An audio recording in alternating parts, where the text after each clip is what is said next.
Halo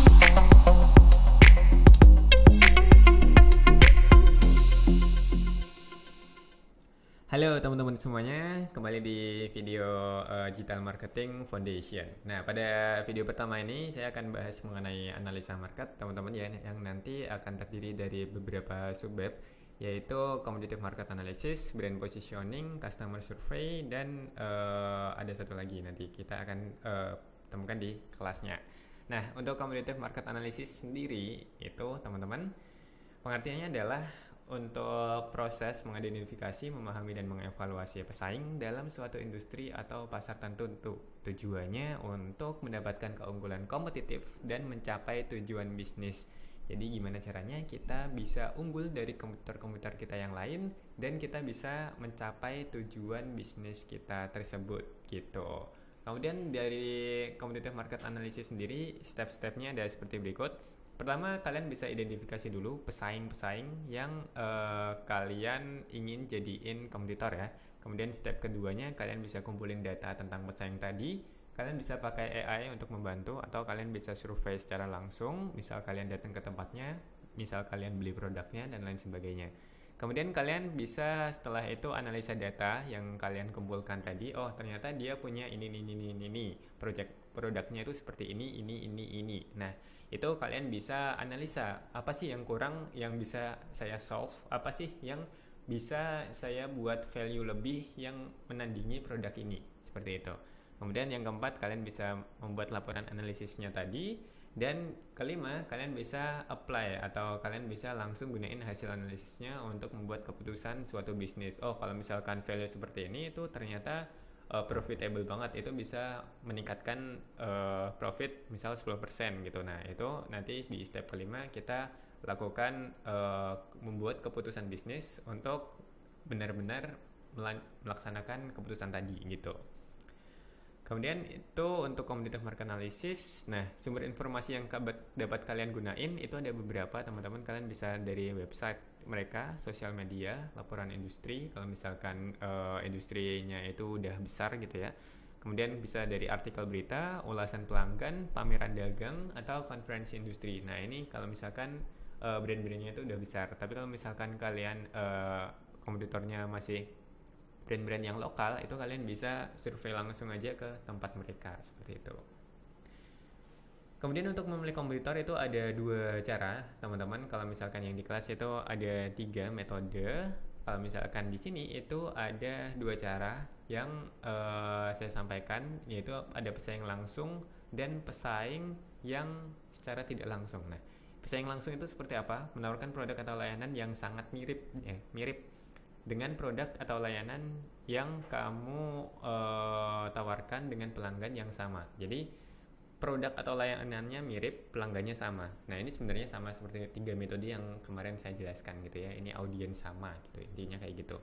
Produknya sama, kemudian pelanggannya juga sama. Yang selanjutnya itu produk atau layanannya mirip tapi tidak sama. Mirip tapi nggak sama. Produk layanan Anda menargetkan pelanggan yang juga berbeda. Mirip tapi nggak sama, pelanggannya juga agak berbeda. Contohnya apa? Kayak misalkan kopi nih.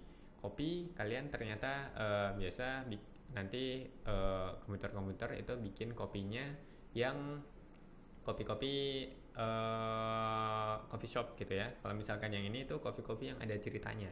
Nah, kopi-kopi yang benar-benar premium. Nah, itu kan mirip, sama-sama kopi tapi berbeda. Yang satunya kopi-kopi untuk orang kantoran, yang satunya kopi-kopi untuk premium, orang-orang yang paham tentang kopi. Seperti itu.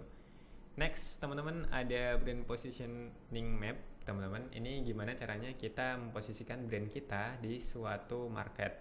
Nah, pengertiannya adalah sebuah alat visual. Ini alat visual ya, teman-teman, yang digunakan untuk menganalisa persepsi konsumen terhadap suatu brand pada kompetitornya dalam kategori produk atau layanan tertentu.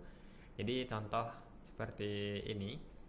Jadi nanti ada komponen brand positioning yang kita ubah jadi sumbu X ya, mendatar, dan sumbu Y tegak, vertikal. Biasanya mewakili 2 atribut produk atau 2 atribut layanan yang paling penting untuk kebutuhan customer. Contoh di sini harga bisa rendah, bisa tinggi, artinya yang bawah rendah, yang atas tinggi. Kemudian ada kualitas rendah sama tinggi, yang kanan tinggi, yang kiri rendah.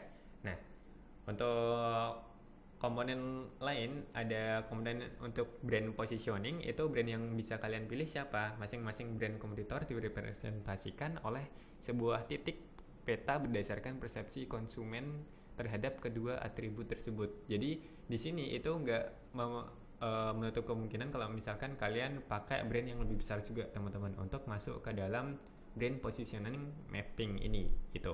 Karena kalau misalkan cuma pakai brand-brand yang kecil tadi, nanti persepsi konsumen akan berbeda-beda. Soalnya mereka kan belum tentu tahu dengan brand-brand kecil tadi gitu ya. Tapi kalau misalkan kalian masukin brand besar, itu akan sangat-sangat membantu untuk investor atau customer-customer yang melihatnya langsung paham, oh posisi dari brand yang akan kamu buat itu ada di sini, seperti itu.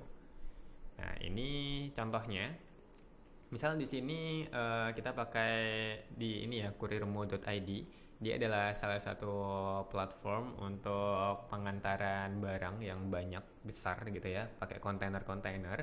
Nah, itu kita bagi menjadi sedikit dan banyak. Ini adalah jumlah dari barangnya. Kemudian ada private dan platform.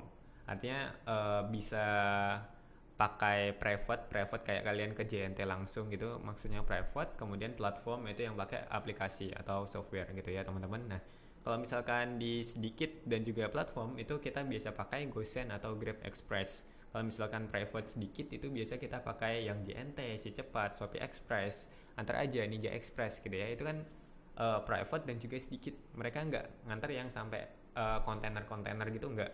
Kemudian ada yang banyak tapi private, itu aja juga. GoBox, Lion Parcel. Itu Lion Parcel sebenarnya ada aplikasinya juga, tapi masih belum yang seplatform dari kayak platform-platform delivery. Lalamove itu belum ada di Glory. Kalau yang platform itu ada delivery dan Lalamove. Nah, ini ternyata nanti dari investor jadi tahu, oh kalau misalkan kita terjun di bisnis bidang seperti ini, nanti kita bersaingnya itu dengan siapa aja sih yang brand-brand tingkat besar yang biasa diketahui orang gitu. Tapi nggak menutup kemungkinan juga kalian bisa masukkan brand-brand yang ada di sekitar kalian tadi. Contoh kayak bisnis kopi tadi, kita ambil komputer-komputer yang ada di sekitar kita. Nah, itu juga boleh banget. Nah, itu teman-teman untuk materi analisa market pada kesempatan kali ini. Kita akan lanjut di video selanjutnya. Sampai jumpa.